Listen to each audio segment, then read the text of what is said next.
Hi friends, இந்த வீடியோவில் நம்ம லாபம், நஷ்டம், தள்ளுபடி மற்றும் வரி கணக்குகளை பார்க்கலாம். இது முதல் பகுதி தான். நம்ம வரும் நாட்களில் 2ஆம் பகுதி 3ஆம் பகுதின்னு சொல்லிட்டு இந்த லாபம் நஷ்டம் கணக்குகளை பார்க்கலாம். நம்ம லாபம் நஷ்டம் கணக்குகளை பார்க்குறதுக்கு முன்னாடி அதில் ஒரு சில வார்த்தைகள்லாம் இருக்குது. அந்த வார்த்தைகளுக்கான அர்த்தம் என்ன, அந்த வார்த்தைகளுக்கான அர்த்தம் என்ன, அண்ட் அது எப்படி நம்ம கண்டுபிடிக்கிறது அப்படின்னு சொல்லிட்டு ஃபஸ்ட்டு பார்த்துருவோம்.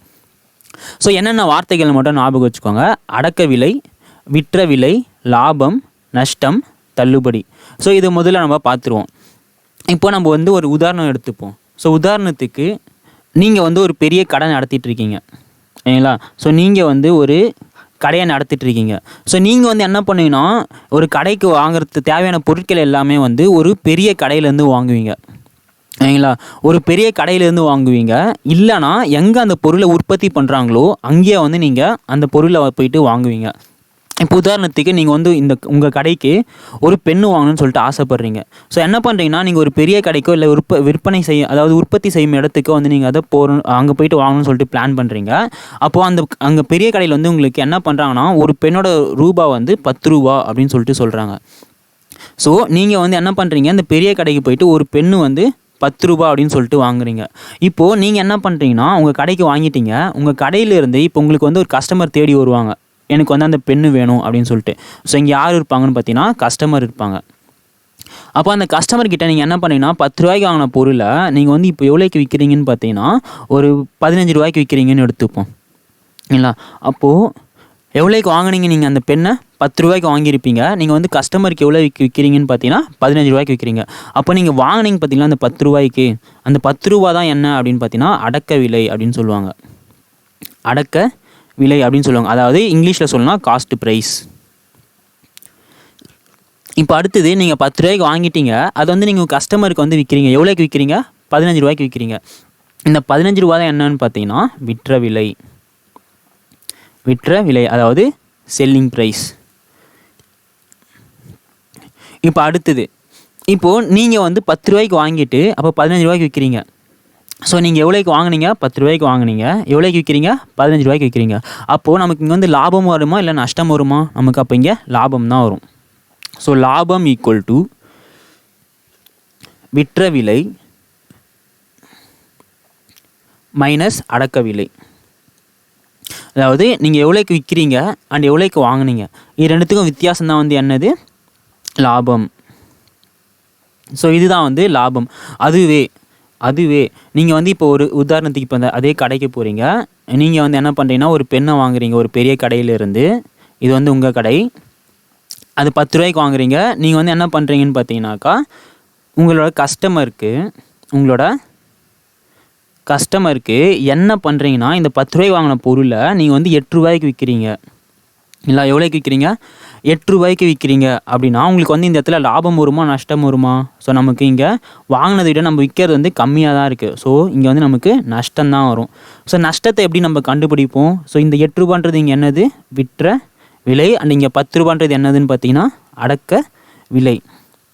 ஸோ நம்ம ஒரு பொருளை 10 ரூபாய்க்கு வாங்கி 8 ரூபாய்க்கு விற்றுருந்தா அப்போ நமக்கு இங்கே நஷ்டம் தான் வரும். ஸோ நஷ்டத்தை நம்ம எப்படி கேல்குலேட் பண்ணலாம், எப்படி கண்டுபிடிக்கலாம்னா அடக்க விலை மைனஸ் விற்ற விலை. அப்போது 10 ரூபா மைனஸ் 8 ரூபா. அப்போ எனக்கு எவ்வளோ நஷ்டம் பார்த்தீங்கன்னா 2 ரூபா இங்கே எனக்கு நஷ்டம்.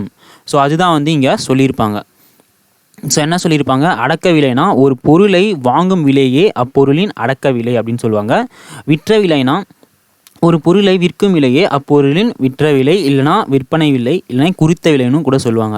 அடுத்தது லாபம்னா என்னது? விற்ற விலையானது அடக்க விலையை விட அதிகமாக இருந்தால் லாபம் கிடைக்கும். ஓகேங்களா? இப்போ நான் 10 ரூபாய்க்கு வாங்கினது 15 ரூபாய்க்கு விற்றா எனக்கு இங்கே லாபம். அதுதான் லாபம் ஈக்குவல் டு விற்ற விலை மைனஸ் அடக்க விலை. அடுத்தது நஷ்டம்.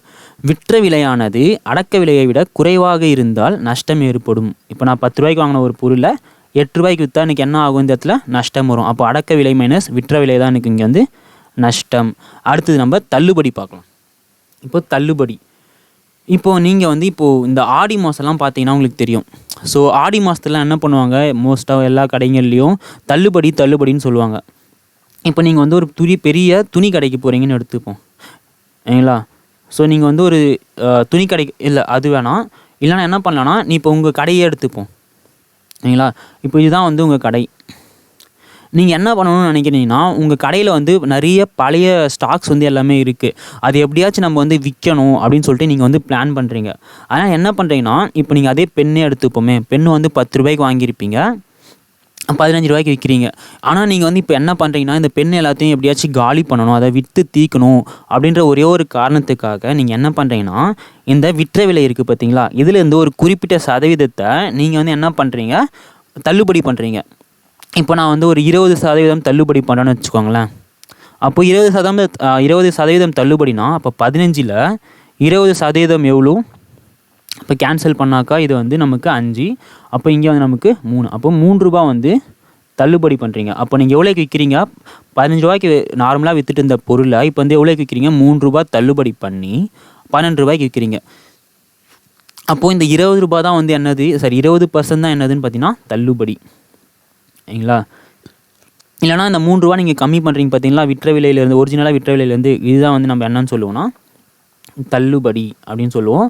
அண்ட் இப்போ தள்ளுபடி விலை வந்து நீங்கள் எவ்வளோ தள்ளுபடி பண்ணிவிட்டு அதுக்கப்புறமா எவ்வளோக்கு விற்கிறீங்களோ இதுதான் வந்து தள்ளுபடி விலை, சரிங்களா? தள்ளுபடி விலை. ஸோ இதுதான் வந்து தள்ளுபடிக்கான கான்செப்ட். ஸோ அடுத்தது என்னன்னு பார்க்கலாம். ஸோ அடுத்தது வந்து லாப சதவீதம், நஷ்ட சதவீதம், விற்பனை விலை அண்ட் விற்பனை விலை, ரெண்டுமே விற்பனை விலை தான். இப்போ நம்ம முதல்ல லாப சதவீதத்தை எப்படி கண்டுபிடிக்குதுன்னு பார்க்கலாம். அதே உதாரணமே எடுத்துப்போம். பெண்ணை வந்து நீங்கள் 10 ரூபாய்க்கு வாங்கி 15 ரூபாய்க்கு விற்கிறீங்கன்னா அப்போ உங்களுக்கு லாபம் எவ்வளோ இருக்கும்? 5 ரூபா இருக்கும். அப்போது லாபம், சரிங்களா? ஸோ லாபம் டிவைடட் பை அடக்க விலை. நம்ம எவ்வளோக்கு இந்த பெண்ணை வந்து வாங்கணும்? இந்த பெண்ணை வந்து நம்ம 10 ரூபாய்க்கு வாங்கியிருப்போம். அப்போது நான் வந்து இங்கே 10ஆல் டிவைட் பண்ணிட்டு இன்ட்டு 100 பண்ணால் எனக்கு இங்கே எவ்வளோ வரும்னு பார்த்தீங்கன்னா 50% வரும், சரிங்களா? ஸோ இந்த 50% தான் எனக்கு என்னென்னு பார்த்தீங்கன்னா லாப சதவீதம். அதுவே இப்போ நஷ்ட சதவீதம் கண்டுபிடிக்கிறதுனா, இப்போ 10 ரூபாய்க்கு வாங்கிட்டு 8 ரூபாய்க்கு விற்கிறேன்னா அப்போ உங்களுக்கு எவ்வளோ நஷ்டம்? 2 ரூபா நஷ்டம். அப்போது நஷ்டம் டிவைடட் பை அடக்க விலை எவ்வளோ? 10 ரூபா இன்ட்டு 100.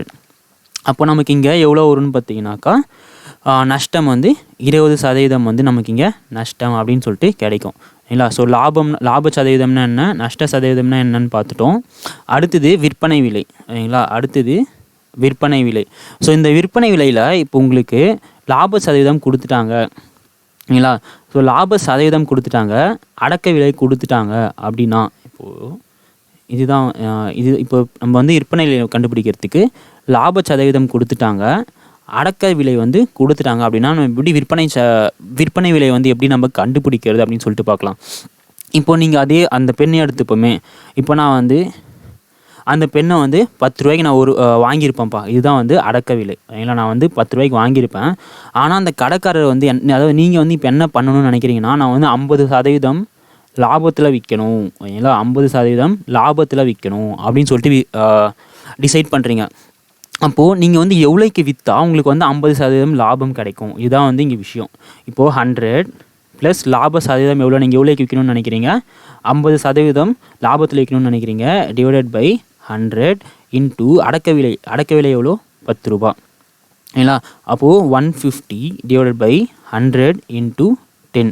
ஸோ இது கேன்சல் பண்ணால் இது 3 டைம்ஸ், இது 2 டைம்ஸ். அப்போது மறுபடியும் இது எவ்வளோ டைம்ஸ் போகும்? 5 டைம்ஸ் போகும். அப்போ வந்து நமக்கு இங்கே 15 ரூபா கிடைக்கும். அப்போது நீங்கள் வந்து 15 ரூபாய்க்கு விற்றீங்கன்னா அந்த உங்களுக்கு கிடைக்க வேண்டிய லாபம் வந்து எவ்வளோ % இருக்குன்னா 50% இருக்கும். அதுவே உங்களுக்கு லாபம் இல்லாமல் நஷ்டத்தில் கொடுத்துருக்காங்க அப்படின்னா, இப்போ இந்த 10 ரூபாயை எடுத்துப்போம், நீங்கள் வந்து நஷ்டத்தில் விற்கணும்னு நினைக்கிறீங்க, இல்லை ஒரு 20% எனக்கு நஷ்டமானாலும் பரவாயில்ல அப்படின்னு சொல்லிட்டு நீங்கள் நினச்சிங்கன்னா, அப்போது 100 மைனஸ் 20 டிவைடட் பை 100 இன்ட்டு 10.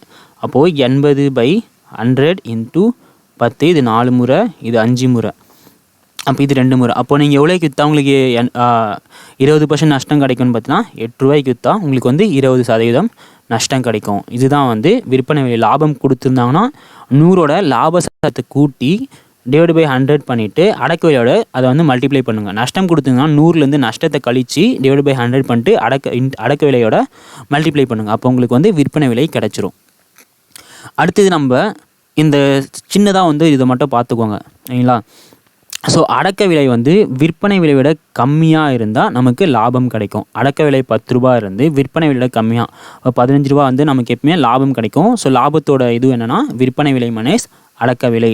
அதுவே அடக்க விலை வந்து 10 ரூபா, விற்பனை வந்து 8 ரூபா இருந்தால் அப்போ நமக்கு நஷ்டம் கிடைக்கும். ஓகேங்களா. அடுத்து அடக்க விலை வந்து விற்பனை விலை அப்படின்னாக்கா நமக்கு எந்த ஒரு லாபமும் இல்லை. இப்போ உதாரணத்துக்கு நீங்கள் வந்து 10 ரூபாய்க்கு பொருளை வாங்கி அதே ரூபாய்க்கு வந்து நீங்கள் 10 ரூபாய்க்கு விற்கிறீங்க அப்படின்னா உங்களுக்கு அந்த இடத்துல எந்த ஒரு லாபமும் கிடையாது. நீங்கள் எவ்வளோக்கு வாங்குறீங்களோ அதே தான் வந்து அங்கே விற்கிறீங்க. அந்த இடத்துல உங்களுக்கு எந்த ஒரு லாபமும் கிடையாது. அடுத்து தள்ளுபடினா என்ன அப்படின்னா குறித்த விலையிலிருந்து, அதாவது விற்பனை விலை, அதாவது குறித்த விலை மைனஸ் விற்பனை விலை. ஓகேங்களா. அதுதான் வந்து நம்ம இங்கே தள்ளுபடின்னு சொல்லுவோம். அதாவது நம்ம பார்த்தோம்ல, முதல்ல இனிஷியலாக 15 ரூபாய்க்கு விற்றுட்டு இருந்தீங்க, நம்ம வந்து ஒரு 3 ரூபாய்க்கு கம்மி பண்ணி நம்ம வந்து இப்போ 12 ரூபாய்க்கு விற்கிறோம். அப்போ இந்த 3 ரூபா தான் வந்து நமக்கு தள்ளுபடின்னு பார்த்தோம்ல, அதுதான் வந்து இங்கே தள்ளுபடி. அது தள்ளுபடி இல்லைனாக்கா குறித்த விலை தான் விற்பனை விலை. தள்ளுபடி இல்லைன்னா குறித்த விலை தான் வந்து விற்பனை விலை. அடுத்தது இன்னொன்று பார்த்துக்கோங்க. ஸோ இன்னொன்று என்னென்னா, இங்கே நமக்கு அடக்க விலை ஈக்குவல் டு வாங்கிய விலை ப்ளஸ் கூடுதல் செலவுகள் ஒன்று கொடுத்துருக்காங்க. சரிங்களா. இப்போது நீங்கள் வந்து அதே கடைக்கே போகிறீங்க, நீங்கள் வந்து ஒரு கடையில் போயிட்டு பல்காக வாங்குறீங்கன்னு எடுத்துப்போம். நம்ம வந்து முதல்ல ஒரு பெண்ணு மட்டும் பார்த்தோம். இப்போது நீங்கள் வந்து பென்னு, சோப்பு, இதுமாரி எல்லாமே வாங்குறீங்க. ஓகேங்களா. இப்போ வந்து அது எல்லாமே சேர்த்து ஒரு 100 ரூபாய்க்கு வாங்குறீங்கன்னு எடுத்துப்போம். இப்போ நீங்கள் இந்த 100 ரூபா ஓகே ஒரு 10,000 ரூபாய்க்கு வாங்குறீங்கன்னு எடுத்துப்போம். இப்போ நீங்கள் வாங்கினதை நீங்கள் வந்து இப்போது உங்கள் கடைக்கு கொண்டு வரணும். ஓகேவா. நீங்கள் வந்து ஒரு பெரிய கடைக்கு போயிட்டு 1000 ரூபாய்க்கு ஒரு பொருளை 10,000 ரூபாய்க்கு ஒரு பொருளை வாங்குறீங்க. அது வந்து உங்களால் கையில் கொண்டு வர முடியாது. அப்போது அந்த நேரத்தில் என்ன பண்ணுவோம், நம்ம ஒரு வண்டியை வச்சு, ஓகேங்களா, ஒரு வண்டியை வச்சு அந்த பொருளை வந்து நம்ம கடைக்கு கொண்டு வருவோம். அப்போ வண்டிக்கு ஆகிற செலவு வந்து ஒரு 200 ரூபா இருக்குன்னா, அப்போது இந்த 10,000 ரூபா ப்ளஸ் 200 ரூபா இது ரெண்டுமே சேர்த்து தான் வந்து உங்களுக்கு என்ன வரும், அடக்க விலை வரும். இல்லை, அதுதான் வந்து வாங்கிய விலை ப்ளஸ் கூடுதல் செலவுகள். ஸோ கூடுதல் செலவுனா நம்ம இங்கே வந்து வண்டிக்கு ஆன செலவு மட்டும் எடுத்துக்கிட்டோம். இதுவே இன்னும் நிறைய செலவுகள் இருக்குது, அதெல்லாம் வந்து நம்ம கொஷின் பார்க்கும்போது பார்க்கலாம். ஸோ அப்போது அந்த மாதிரி கேஸில் நமக்கு அடக்க விலை என்னென்னு பார்த்தீங்கன்னா வாங்கிய விலை ப்ளஸ் கூடுதல் செலவு தான் வந்து நமக்கு இங்கே அடக்க விலையாக இருக்கும். சரி, இப்போ நம்ம வந்து கொஷின் உள்ளே போகலாம். ஸோ கொஷின் என்ன சொல்கிறாங்கன்னு பாருங்கள். ஒரு மேசையானது 4500க்கு வாங்கப்பட்டு ரூபாய் 4090க்கு விற்கப்படுகிறது எனில் லாபம் அல்லது நஷ்டம் காண்க. ஸோ இங்கே அடக்க விலை கொடுத்துட்டாங்க. ஸோ அடக்க விலை வந்து எவ்வளோ கொடுத்துருக்காங்கன்னா ரூபாய் 4500. ஓகேங்களா. ஒரு மேசை வந்து 4500 ரூபாய்க்கு வாங்குறாங்க. அடுத்தது இங்கே 4900ன்றது என்னது, வாங்கப்பட்டு விற்கப்படி. அப்போது இது வந்து விற்பனை விலை. விற்பனை விலை எவ்வளோன்னு பார்த்தீங்கன்னா ரூபாய் 4900.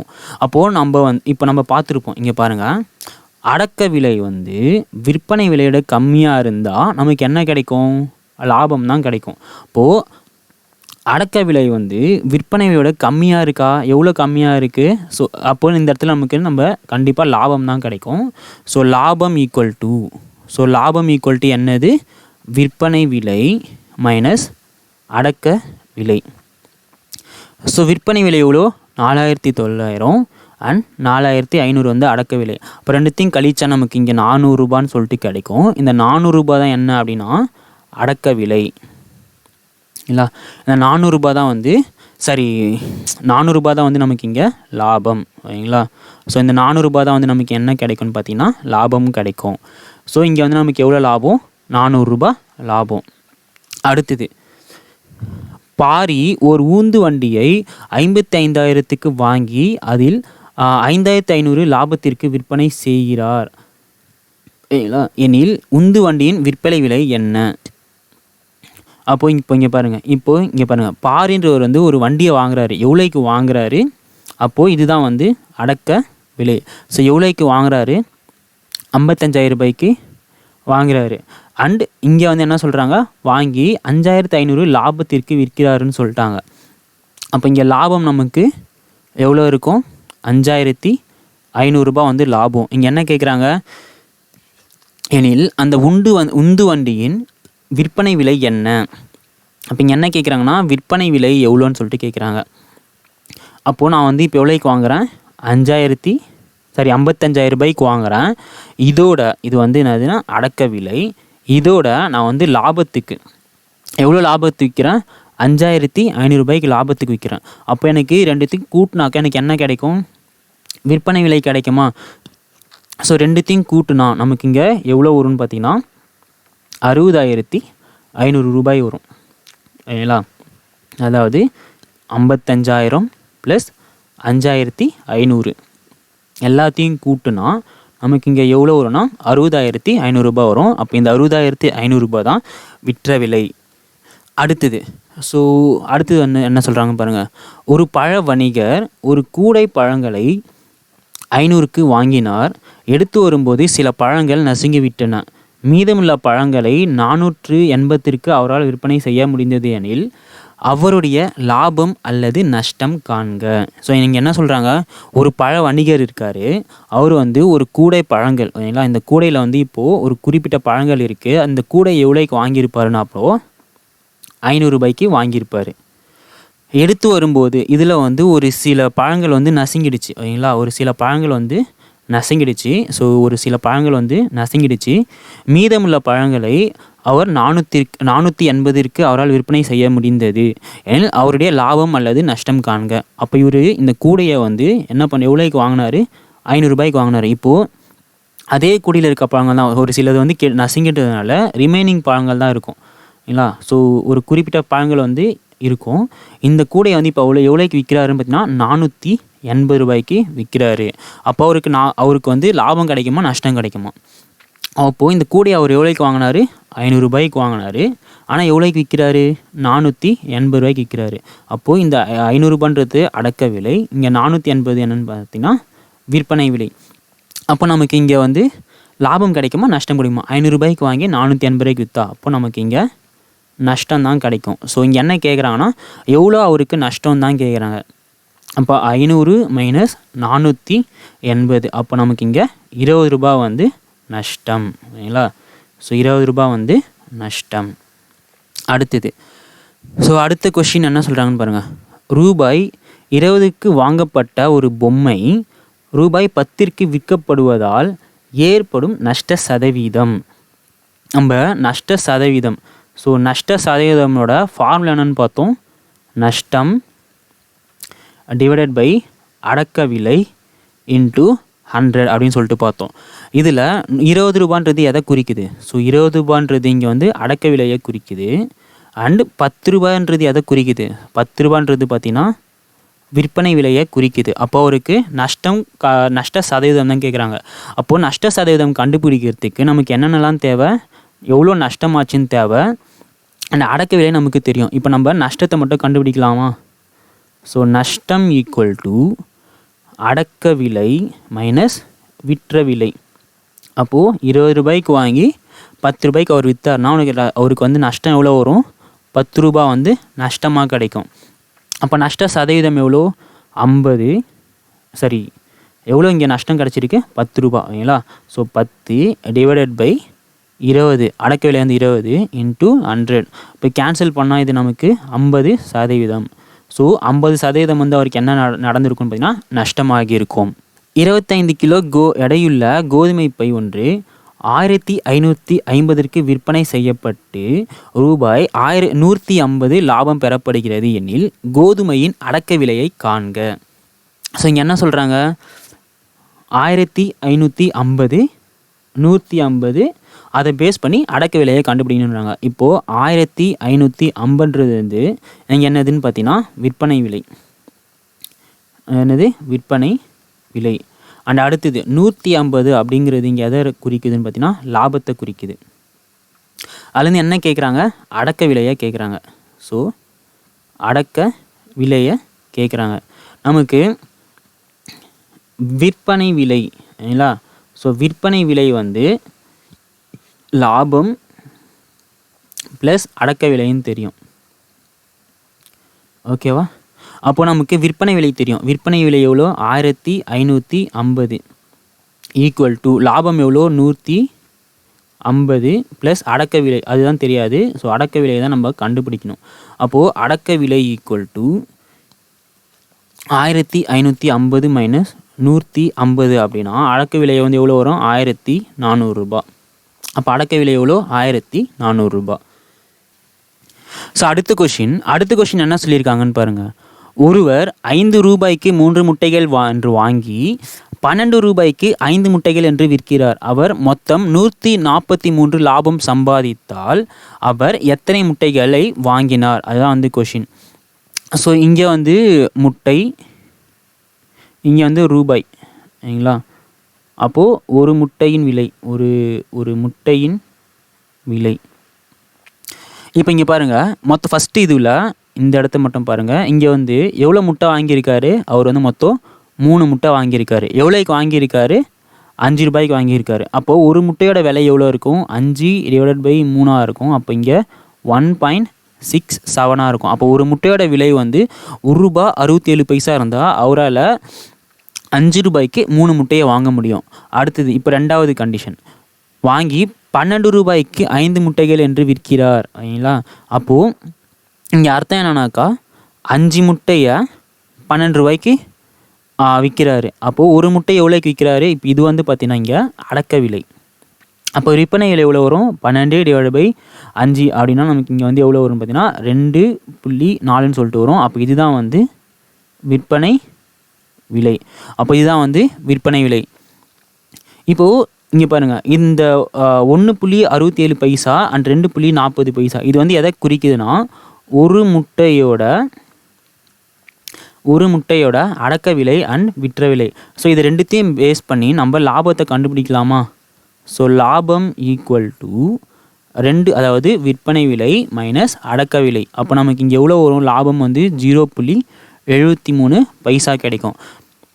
அடுத்தது அப்போது ஒரு முட்டை மேலே 73 பைசானா அவருக்கு மொத்த லாபம் எவ்வளோ கிடைக்குது? மொத்த லாபம் வந்து இங்கே அவருக்கு 143 ரூபா கிடைக்குது, ஓகேங்களா? எவ்வளோ கிடைக்குது? 143 ரூபா கிடைக்குது.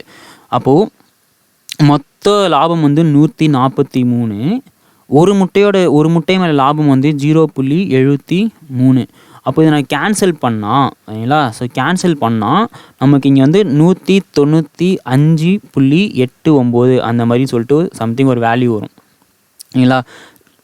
நம்ம எப்பயுமே வந்து முட்டையை ரவுண்டாக தான் வாங்குவோம். இந்த மாதிரி உடச்சிலாம் நம்ம எப்பயுமே வாங்க மாட்டோம். அதனால் என்ன பண்ணலான்னா இந்த டெசிமல் பாயிண்ட் வந்து ஒமிட் பண்ணிவிடுங்க. ஒமிட் பண்ணால் அப்போ நமக்கு எவ்வளோ கிடைக்கும்? 195ன்னு சொல்லிட்டு வரும். அப்போ அவர் எவ்வளோ முட்டை வாங்கியிருப்பார்னா 195 முட்டைகளை வாங்கியிருப்பார். இல்லைனா நம்ம இதையே வந்து வேற ஒரு மெத்தடில் சால்வ் பண்ணலாம். இப்போது இங்கே வந்து என்ன கொடுத்துருவாங்க? ஒரு 5 ரூபாய்க்கு 3 முட்டைகள் என்று வாங்கி 12 ரூபாய்க்கு 5 முட்டைகள் என்று விற்கிறார், ஓகேங்களா? இப்போ முதல்ல முட்டை எடுத்துப்போம், இது வந்து ரூபாய் எடுத்துப்போம். ஸோ 3 முட்டைகளை அவர் வந்து 5 ரூபாய்க்கு வாங்குறாரு. அடுத்தது 5 முட்டைகளை அவர் வந்து என்ன பண்ணுறாருன்னா 12 ரூபாய்க்கு விற்கிறாரு. அதனால் அவருக்கு வந்து லாபம் எவ்வளோ வருதுன்னு பார்த்தீங்கன்னா 143 ரூபா வருது. இப்போ நம்ம போன இதில் வந்து பார்த்தீங்கன்னா இதே கொஷின் எப்படி சால்வ் பண்ணோம்? ஒரு முட்டையோட விலையை கண்டுபிடிச்சி அதுக்கப்புறமா அதை அடக்க விலையை எடுத்து மறுபடியும் விற்பனை விலை ஒரு முட்டை எவ்வளோக்கு வாங்குறாரு அப்படின்னு சொல்லிட்டு நம்ம கண்டுபிடிச்சிருப்போம். அது ஏன்னா இங்கே வந்து நமக்கு முட்டையோட இது பார்த்திங்கன்னா மாறுது, இல்லை முட்டையோட எண்ணிக்கை வந்து மாறுது. அதனால் நம்ம ஃபஸ்ட்டு என்ன பண்ணுவோம்னா இந்த ஷார்ட்கட்டில் முட்டையோட எண்ணிக்கையை வந்து ஒன்றா மாற்றிடுவோம். இப்போ முட்டையோட எண்ணிக்கையை ஒன்றா மாற்றினா இப்போ இந்த 3க்கும் 5க்கும் எல்சிஎம் எடுக்கலாமா? ஸோ எல்சிஎம் எடுத்தால் 3க்கும் 5க்கும் எல்சிஎம் எடுத்தால் 3 1 5 அடுத்து 5 1 1. அப்போ 3 × 5 நமக்கு எவ்வளோ வரும்? 15ன்னு வரும். அப்போது முட்டையோட எண்ணிக்கை வந்து என்ன ஆகும்? முட்டையோட எண்ணிக்கை வந்து 15ஆக மாறிடும். நான் இப்போது முட்டையோட எண்ணிக்கையை ஒன்றா மாற்றிட்டேன். அப்போது ரூபாய், சரிங்களா? இப்போது ஒரு நிமிஷம். இப்போ நான் வந்து எனக்கு வந்து 15 வருது. அதனால் நான் வந்து இங்கே இன்ட்டு 5ஆல் மல்டிப்ளை பண்ணேன். இங்கே வந்து நான் இன்ட்டு 3ஆல் மல்டிப்ளை பண்ணேன். அப்போ எனக்கு வந்து முட்டையோட எண்ணிக்கை வந்து ஒன்றா மாறிடுச்சு, 15ன்னு சொல்லிட்டு. அதே மாதிரி ரூபாயும் மாறுமா? அப்போ இந்த இடத்துல நான் வந்து 5ஆல் மல்டிப்ளை பண்ணலாம். இங்கே வந்து நான் 3ஆல் மல்டிப்ளை பண்ணலாமா? ஸோ 3ஆல் மல்டிப்ளை பண்ணோம். இப்போ 5 × 5னா இங்கே எனக்கு 15 முட்டையை நான் எவ்வளோக்கு வாங்கியிருப்பேன்? 25 ரூபாய்க்கு வாங்கியிருப்பேன். அதுவே 15 முட்டையை நான் எவ்வளோக்கு விற்றுருப்பேன்? 36 ரூபாய்க்கு விற்பேன். அப்போ இது வந்து அடக்க விலை, இது வந்து குறித்த விலை. இது ரெண்டுத்தையும் நான் வந்து கழிச்சாக்கா எனக்கு வந்து இங்கே லாபம் கிடைக்குமா? ஸோ லாபம் வந்து எவ்வளோ வரும்? 11ன்னு சொல்லிட்டு வரும். ஸோ லாபம் வந்து எனக்கு எவ்வளோ வருதுன்னு பார்த்தீங்கன்னா 11. ஆனால் நமக்கு இங்கே லாபம் எவ்வளோ வரணும்? 143 வரணும். இப்போ நான் 15 முட்டையை நான் விற்கிறதுனால எனக்கு எவ்வளோ லாபம் கிடைக்குது? 11 ரூபா லாபம் கிடைக்குது, ஓகேங்களா? ஸோ 15 முட்டையை நான் விற்கிறதுனால எனக்கு எவ்வளோ லாபம் கிடைக்குது? 11 ரூபாய் லாபம் கிடைக்குது. ஆனால் எனக்கு எவ்வளோ லாபம் வரணும்? 143 வரணும். அப்போ நான் இதை வச்சு எவ்வளோ முட்டைன்னு சொல்லிட்டு நான் கேல்குலேட் பண்ணலாமா? ஸோ இந்த பார்ட் வந்து நான் எக்ஸ்ன்னு எடுத்துக்கிறேன். இப்போ அடுத்தது என்ன பண்ண போகிறேன்னா கிராஸ் மல்டிப்ளை பண்ண போகிறேன். இல்லைங்களா? கிராஸ் மல்டிப்ளை பண்ணால் என்ன ஆகும்? இங்கே எக்ஸ் ஈக்குவல் டு, அதாவது இந்த எக்ஸ் வந்து இங்கே போயிடும், 143 இன்ட்டு 15/11ன்னு சொல்லிட்டு வரும். அப்போ இது கேன்சல் பண்ணால் 13. அப்போ எக்ஸோட வேல்யூ 13 × 15னா 195.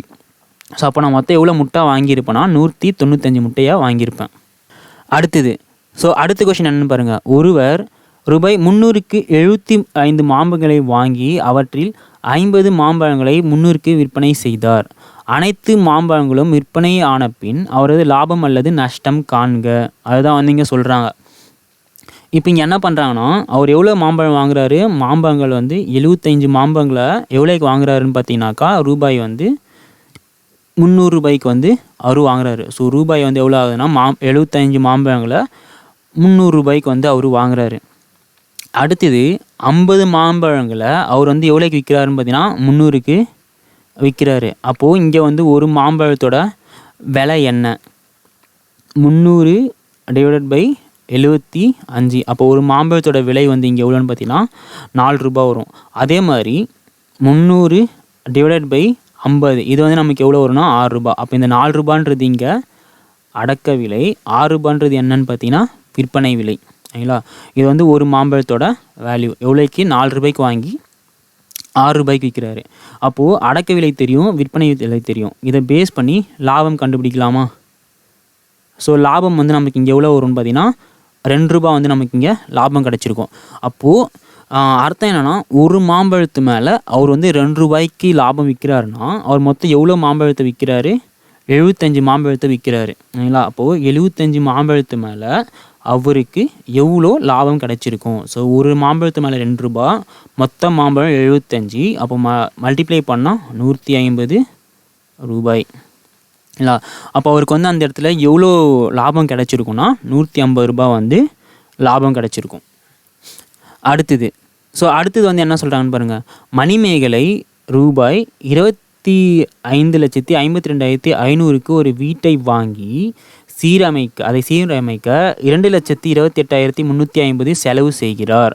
அவர் அவ்வீட்டை 30,052 விற்றார் எனில் அவரது லாபம் அல்லது நஷ்டம் காண்க. ஸோ நம்ம வந்து முதல்ல ஒரு ஃபார்முலா பார்த்துருப்போம். என்னன்னா இங்கே பார்த்துருப்போம் பாருங்கள்.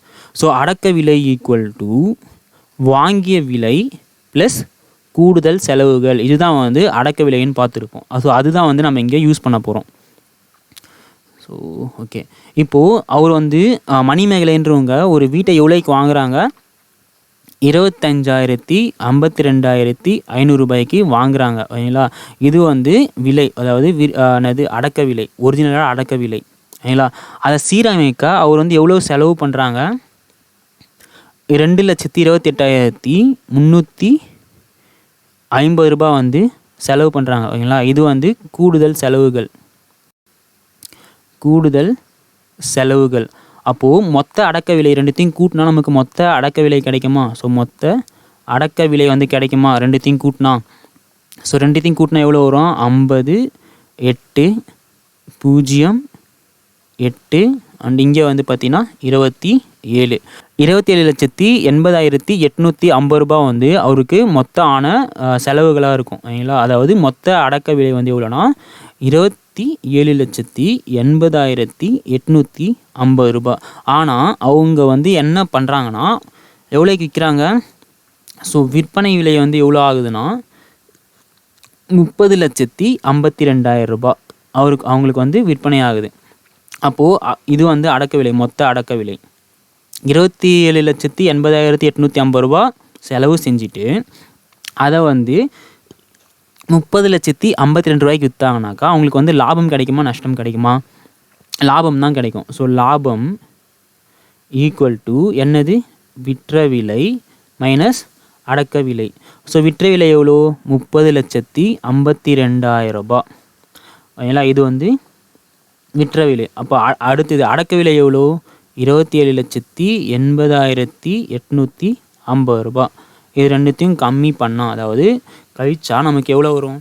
இங்கே வந்து 150 1 அண்ட் இங்கே வந்து பார்த்தீங்கன்னாக்கா 22 ஒரு 5 27.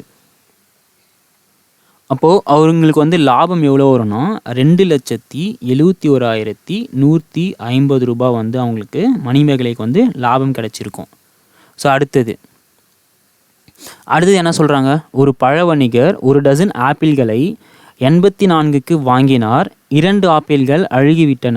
அவருக்கு ரூபாய் 16 லாபம் கிடைக்க வேண்டும் எனில் ஒரு ஆப்பிள் விற்பனையை காண்க. இப்போ ஒரு பழ வணிகர் வந்து ஒரு டசன் ஆப்பிளை வாங்குறாரு. எவ்வளோக்கு வாங்குறாரு? 84 ரூபாய்க்கு வாங்குறாரு. அப்போது ஒரு டசனுன்றது எவ்வளோ பழங்களை குறிக்குது? 12 பழங்களை வந்து குறிக்குது. சரிங்களா? ஸோ அவர் வந்து 12 பழங்களை எவ்வளோக்கு வாங்குறாரு? 84 ரூபாய்க்கு வாங்குறாரு. அதில் 2 ஆப்பிள் வந்து அழுகி போயிடுச்சு. அப்போ 12 பழங்களில் 2 ஆப்பிள் போச்சுன்னா அப்போ அவர் கையில் மீதி எவ்வளோ ஆப்பிள் இருக்கும்? 10 பழங்கள் தான் இருக்கும். சரிங்களா? 10 பழங்கள் தான் இருக்கும். அவருக்கு 16 லாபம் கிடைக்க வேண்டும். அப்போது இது வந்து அடக்க விலை. அண்ட் அடுத்தது லாபம் வந்து ஒரு 16 ரூபாய். ரெண்டுத்தையும் கூட்டினா நமக்கு எவ்வளோ கிடைக்கும்? விற்பனை விலை கிடைக்குமா? ஸோ விற்பனை விலை வந்து அப்போ இந்த 10 பழங்களை அவள் எவ்வளோக்கு விற்கணும்? 100 ரூபாய்க்கு விற்கணும். என்ன கேட்குறாங்க? ஒரு ஆப்பிளின் விற்பனை விலையை காண்க. சரிங்களா? இப்போது 10 பழங்கள் வந்து 100 ரூபாய்க்கு விற்கிறாருன்னா அப்போ ஒரு பழம் வந்து அவளை எவ்வளோக்கு விற்பார்? 100 டிவைடட் பை 10. அப்போ ஒரு பழம் வந்து அவர் 10 ரூபாய்க்கு விற்பார். அடுத்தது 16 ஸ்ட்ராபெரி பெட்டிகளின் அடக்க விலையானது 20 ஸ்ட்ராபெரி பெட்டிகளின் விற்பனை விலைக்கு சமம் எனில் லாபம் அல்லது நஷ்டம் காண்க. ஸோ இந்த மாதிரி கொஷினை நம்ம எப்படி பார்க்கலான்னு பார்க்கலாம். இப்போது 16 ஸ்ட்ராபெரி பெட்டிகளோட அடக்க விலை. சரிங்களா? ஸோ அடக்க விலை வந்து 20 ஸ்ட்ராபெரி பெட்டிகளோட விற்பனை விலைக்கு சமம்னு சொல்லிட்டாங்க. ஸோ இதை வந்து எப்படி எழுதலாம்னா இது ரெண்டுத்தையும் எடுத்துக்கோங்க. இல்லை அப்போது அடக்க விலை, இந்த விற்பனை விலை இருக்குது பார்த்தீங்களா? இந்த விற்பனை விலையை நான் இந்த சைடு கொண்டு வரேன். அப்போது விற்பனை விலை ஈக்குவல் டு அப்போ அடக்க விலை என்னவாக இருக்கும்? 20 அண்ட் விற்பனை விலை வந்து எவ்வளோன்னு பார்த்தீங்கன்னா 16. சரிங்களா? இப்போ நம்ம என்ன கண்டுபிடிச்சோம்? அடக்க விலை வந்து 20, விற்பனை விலை வந்து 16. அப்போது ஒரு பொருளை 20 ரூபாய்க்கு வாங்கிட்டு 16 ரூபாய்க்கு விற்றா அவருக்கு லாபம் கிடைக்குமா நஷ்டம் கிடைக்குமா? ஸோ நஷ்டம் தான் கிடைக்கும். ஸோ நஷ்டம் வந்து எவ்வளோ? 20ல் 16 போச்சுன்னா அவருக்கு வந்து 4 ரூபாய் வந்து நஷ்டம். சரிங்களா? 4 ரூபாய் வந்து நஷ்டம். இங்கே என்ன கேட்குறாங்க? நஷ்ட சதவீதம் தான் கேட்குறாங்க. ஸோ நஷ்ட சதவீதம் வந்து நஷ்டம் டிவைடட் பை அடக்க விலை இன்ட்டு 100. ஸோ இங்கே நஷ்டம் எவ்வளோ? 4 டிவைடட் பை அடக்க விலை எவ்வளோ? 20 இன்ட்டு 100. அப்போ நமக்கு இங்கே எவ்வளோ சதவீதம் நஷ்டம் பார்த்தீங்கன்னா 20% வந்து நஷ்டம். ஸோ அடுத்த கொஸ்டின் என்ன சொல்கிறாங்கன்னு பாருங்கள். ஒரு பொருளின் மீது வழங்கப்படும் 2 தொடர் தள்ளுபடிகள் முறையே 25 மற்றும் 20 எனில் இதற்கு சமமான தள்ளுபடி சதவீதத்தை காண்க. ஸோ இதுக்கு வந்து என்ன பண்ணுவோன்னா இது வந்து ஒரு ஃபார்முலா இருக்குது. என்னென்னா ஏ அதாவது plus or minus A plus or minus B plus or minus AB by 100. இதுதான் வந்து அந்த ஃபார்முலா. ஓகேங்களா? இங்கே வந்து தள்ளுபடின்றதுனால நம்ம என்ன பண்ணுவோம்னா மைனஸ் எடுத்துப்போம். ஓகேங்களா? ஸோ தள்ளுபடின்றதை மைனஸ் எடுத்துப்போம். அப்போ எப்படி எழுதலாம்னா மைனஸ் ஏ மைனஸ் பி அடுத்தது ப்ளஸ் ஏபி பை 100. ஓகேங்களா? இப்போ முதல்ல எவ்வளோ தள்ளுபடி பண்ணுறாங்க? 25% வந்து தள்ளுபடி பண்ணுறாங்க. அதனால் மைனஸ் 25. இரண்டாவது என்ன பண்ணுறாங்க? 20% தள்ளுபடி பண்ணுறாங்க. மைனஸ் 20. அடுத்தது இந்த ஏ இன்ட்டு பி, அதுக்கு முன்னாடி மைனஸ் இன்ட்டு மைனஸ் என்னது? ப்ளஸ்ஸு. 25 இன்ட்டு 20 எவ்வளோ வரும்? 500 டிவைடட் பை 100. அப்போது இது கேல்குலேட் பண்ணால் நமக்கு இங்கே என்ன வரும்னாக்கா மைனஸ் 45 ப்ளஸ் 5 அப்படின்னா நமக்கு இங்கே மைனஸ் 40ன்னு சொல்லிட்டு வரும். ஸோ இங்கே வந்து சதவீதம் எவ்வளோனா 40%க்கு அந்த 2 தள்ளுபடியாக கொடுக்கறது 40% வந்து ஈக்குவல். ஏன்னா லாஜிக் படியே போகும். இப்போ நீங்கள் வந்து ஒரு பொருளோட 100 ரூபா இருக்குன்னு எடுத்துப்போம். முதல்ல நீங்கள் வந்து ஒரு 25% தள்ளுபடி பண்ணுறீங்க. ஓகேங்களா? ஸோ 25% தள்ளுபடி பண்ணால் அப்போ நமக்கு இங்கே எவ்வளோ கிடைக்கும்?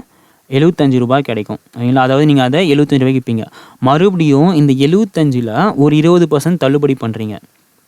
அப்போது 75ல் 20% அப்போனா நமக்கு இங்கே எவ்வளோ வரும்னு பார்த்தீங்கன்னா 15 ரூபா. ஓகேங்களா? அப்போ 15 ரூபா தள்ளுபடி பண்ணிங்கன்னா இப்போ நீங்கள் ரூ. 60 விற்பீங்க. அப்போது ரூ. 100 விற்க வேண்டிய பொருளை இப்போ வந்து நீங்கள் எவ்வளோக்கு விற்கிறீங்கன்னா ரூ. 60 விற்கிறீங்க. அப்போது இங்கே வந்து நஷ்ட சதவீதம் எவ்வளோனா 40/100 இன்ட்டு 100. அப்போ வந்து நமக்கு 40% கிடைக்கும். ஸோ நீங்கள் 2 மெத்தடில் எது ஒன்றா யூஸ் பண்ணிக்கலாம். அடுத்தது, ஒரு LED தொலைக்காட்சியின் விற்பனை விலை அதன் அடக்க விலையை போன்று 5/4 மடங்கு எனில் லாப சதவீதம் காண்க. இங்கே என்ன சொல்கிறாங்க, விற்பனை விலை வந்து 5/4 ஆஃப் அடக்க விலை அப்படின்னு சொல்லிட்டாங்களா. சரிங்களா, அப்போ எப்படி எழுதலாம், விற்பனை விலை டிவைடட் பை இந்த அடக்க விலை வந்து இந்த சைடு போச்சுன்னா டிவிஷனில் ஆகிடும். அப்போ வந்து இது அடக்க விலை ஈக்குவல் டு 5/4. ஸோ இதுக்கு அர்த்தம் என்னென்னா, விற்பனை விலை வந்து 5, அடக்க விலை வந்து 4. அப்போ இது ரெண்டுத்தையும் நம்ம ரூ. 4 வாங்கி ரூ. 5 விற்கிறாங்கன்னா அப்போ இங்கே வந்து நமக்கு லாபம் தான் கிடைக்கும். ஸோ லாபம் வந்து எவ்வளோனா 5 - 4 1. இங்கே என்ன கேட்குறாங்க, லாப சதவீதம் கேட்குறாங்க. ஸோ லாப சதவீதம்ன்றது லாபம் டிவைடட் பை அடக்க விலை இன்ட்டு 100. ஸோ லாபம் எவ்வளோ 1 டிவைட் பை அடக்க விலை வந்து 4 இன்ட்டு 100. அப்போ நமக்கு இங்கே எவ்வளோ வரும்னா 25% கிடைக்கும். அடுத்தது, ஒரு கடைக்காரர் மிதிவண்டியை 4275 விற்பதால் அவருக்கு 5% நஷ்டம் ஏற்படுகிறது. அவருக்கு 5% லாபம் கிடைக்க வேண்டுமெனில் மிதிவண்டி என்ன விலைக்கு விற்க வேண்டும் தான் இங்கே வந்து கொஷின் கேட்குறாங்க. இப்போ இங்கே என்ன சொல்கிறாங்க, 4275ன்றது இங்கே வந்து என்னது நஷ்டம். எவ்வளோ % நஷ்டம் வருதுன்னா 5% வந்து நஷ்டம் வரும்போது விற்பனை விலை வந்து 4275 ரூபாய் இருக்குது. அப்போது அடக்க விலை இதை பேஸ் பண்ணி கண்டுபிடிக்கலாமா. ஸோ அடக்க விலை ஈக்குவல் டு, அதாவது 100 டிவைடட் பை 100 மைனஸ் நஷ்ட சதவீதம் இன்ட்டு விற்பனை விலை. நம்ம வந்து ஒரு ஃபார்முலா, இது ஜஸ்ட் இந்த ஃபார்முலா எப்படி வருதுன்னு மட்டும் நான் சொல்லிடுறேன். சரிங்களா, நம்ம வந்து விற்பனை விலைக்கு ஒரு ஃபார்முலா பார்த்துருப்போம். சரிங்களா, விற்பனை விலைக்கு என்ன ஃபார்முலா பார்த்துருப்போம் பாருங்கள். எங்கது இதோ விற்பனை விலைக்கு வந்து நம்ம வந்து இங்கே ஒரு ஃபார்முலா பார்த்துருப்போம். என்னது 100 மைனஸ் நஷ்ட சதவீதம் இன்ட்டு அடக்க விலை. ஸோ இதையே நம்ம எப்படி எழுதலாம்னா, இந்த விற்பனை விலையை இந்த பக்கம், அதாவது விற்பனை விலையை இந்த 100 இந்த 100 வந்து இந்த சைடு போச்சுன்னா என்ன ஆகும், மல்டிப்ளை ஆகிடுமா, டிவைடட் பை இந்த 100 மைனஸ் நஷ்ட சதவீதம் இருக்குது பார்த்தீங்களா, இது வந்து இந்த சைடு போச்சுன்னா டிவிஷனில் ஆகிடுமா. 100 மைனஸ் நஷ்ட சதவீதம் ஈக்குவல் டு அடக்க விலை. ஸோ அதுதான் வந்து அங்கே நம்ம பார்த்துருக்கோம். சரிங்களா, ஸோ எங்கது ஓகே. அப்போது விற்பனை விலை வந்து அப்போது அடக்க விலை வந்து என்னவாக இருக்கும், 100 மைனஸ் 100/100 மைனஸ் நஷ்ட சதவீதம் இன்ட்டு விற்பனை விலை. இப்போது இப்போ 100 நஷ்டம் வந்து நமக்கு எவ்வளோ 5%. இப்போ 100 மைனஸ் 5 இன்ட்டு விற்பனை விலை வந்து 4275. அப்போ நமக்கு இங்கே என்ன வரும்னு பார்த்தீங்கன்னா 100 டிவைடட் பை 95 இன்ட்டு 4275 வரும். அப்போ இதை வந்து நான் கேன்சல் பண்ணலாம். இதை கேன்சல் பண்ணால் எனக்கு வந்து இங்கே 45 வரும். அப்போ அடக்க விலை வந்து 4500 இல்லை. அப்போ அடக்க விலை வந்து எவ்வளோ வரும்னா 4500. இப்போ என்ன சொல்கிறாங்க, அவருக்கு 5% லாபம் கிடைக்க வேண்டுமெனில் மிதிவண்டியை என்ன விலைக்கு விற்க வேண்டும். சரிங்களா, அப்போது விற்பனை விலை ஈக்குவல் டு நம்ம ஃபார்முலா பார்த்தோம்ல, 100 ப்ளஸ் லாப சதவீதம் டிவைடட் பை 100 இன்ட்டு அடக்க விலை. நம்ம இப்போது அடக்க விலையை கண்டுபிடிச்சிட்டோம், அதை பேஸ் பண்ணி விற்பனை விலையை கண்டுபிடிக்க போகிறோம். இல்லைங்களா, ஸோ 100 ப்ளஸ் லாப சதவீதம் எவ்வளோ 5% டிவைடட் பை 100 இன்ட்டு அடக்க விலை எவ்வளோ 4500. இல்லை, அப்போது இந்த ஜீரோஸ் கேன்சல் ஆகிடும். அப்போ இங்கே என்ன வரும்னா 105 இன்ட்டு 45 வரும். அப்போது இது மல்டிப்ளை பண்ணால் 4725 ரூபா. சரிங்களா, அப்போது அவர் வந்து 4725 ரூபாய்க்கு விற்றா அவருக்கு வந்து 5% லாபம் கிடைக்கும். சரிங்களா, இப்போ இதையே வந்து நம்ம ஷார்ட்கட்டில் எப்படி பார்க்குதுன்னு பார்க்கலாம்.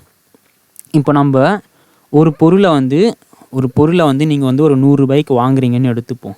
சரிங்களா, முதல்ல 5% நஷ்டம்னு சொல்லிட்டாங்களா.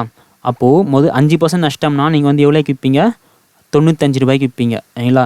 அடுத்தது அவருக்கு 5% லாபம் வரணும்னு சொல்கிறாங்களா, அப்போது எப்படி விற்கலாம், 105 ரூபாய்க்கு விற்கலாம். இப்போ இந்த 95 இருக்குது பார்த்தீங்களா, இதுதான் வந்து முதல்ல கொடுத்த 4275 சரிங்களா. 4275 இங்கே என்ன கேட்குறாங்க, 105, அதாவது 5% வந்து லாபம் கிடைக்கணும்னா அவர் எவ்வளோக்கு விற்கணும்னு கேட்குறாங்க. அப்போது இங்கே இருக்கிற பாட்டு தான் வந்து நம்ம கண்டுபிடிக்கணும். இப்போ 95 வந்து சரிங்களா, 95 வந்து எனக்கு 4275 மாறணும் சரிங்களா. அப்போது 105 வந்து எவ்வளவா மாறும். அப்போ இது வந்து நான் எக்ஸ்ன்னு எடுத்துக்கிறேன். எக்ஸ்ன்னு எடுத்துகிட்டு இப்போ நான் வந்து அப்படியே கிராஸ் மல்டிப்ளை பண்ணுறேன். ஸோ கிராஸ் மல்டிப்ளை பண்ண என்ன வரும், 4275 இன்ட்டு 105 டிவைடட் பை 95. அப்போ இது 21, இது வந்து 19. அடுத்தது இது வந்து நமக்கு இங்கே எவ்வளோ முறை கேன்சல் ஆகும்னு பாருங்கள். ஸோ 2 முறை வந்து 38, அப்படின்னா 47 வரும். அப்போ இதுவும் பார்த்திங்கன்னா நமக்கு 2 முறை தான் வரும். நெக்ஸ்ட் வந்து இது ஒரு 5 முறை வரும். அப்போ நமக்கு இங்கே என்ன கிடைக்கணும், 225 இன்ட்டு 21. ஸோ 225 இன்ட்டு 21 பண்ணோம், நமக்கு 4725 அப்படின்னு சொல்லிட்டு கிடைக்கும். அப்போ நமக்கு இந்த இடத்துல வந்து எவ்வளோக்கு விற்கணும்னு பார்த்தீங்கன்னா 4725 ரூபாய்க்கு விற்றுருக்கணும். ஸோ அடுத்தது, ரஞ்சித் ஒரு துணி துவைக்கும் இயந்திரத்தை ரூபாய் 16,150க்கு வாங்கினார் மற்றும் அதன் போக்குவரத்து செலவுக்காக 1350 செலவழித்தார். பிறகு அதனை 19,250க்கு விற்றார் எனில் அவரின் லாபம் அல்லது நஷ்ட சதவீதத்தை காண்க. ஸோ இங்கே என்ன சொல்கிறாங்க, இது வந்து பார்த்திங்கன்னா என்னதுன்னா அடக்க விலை. ஓகேவா. ஸோ ஃபஸ்ட்டு அவர் வந்து எவ்வளோக்கு அந்த துணி துவைக்கும் இயந்திரத்தை வாங்குறாருன்னு பார்த்தீங்கன்னா 16,150 ரூபாய்க்கு. அதுதான் வந்து அடக்க விலை சரிங்களா. அடுத்தது இதர செலவுகள், அதன் போக்குவரத்துக்காக அவர் வந்து எவ்வளோ செலவு பண்ணுறாருன்னா 1350 செலவு பண்ணுறாரு.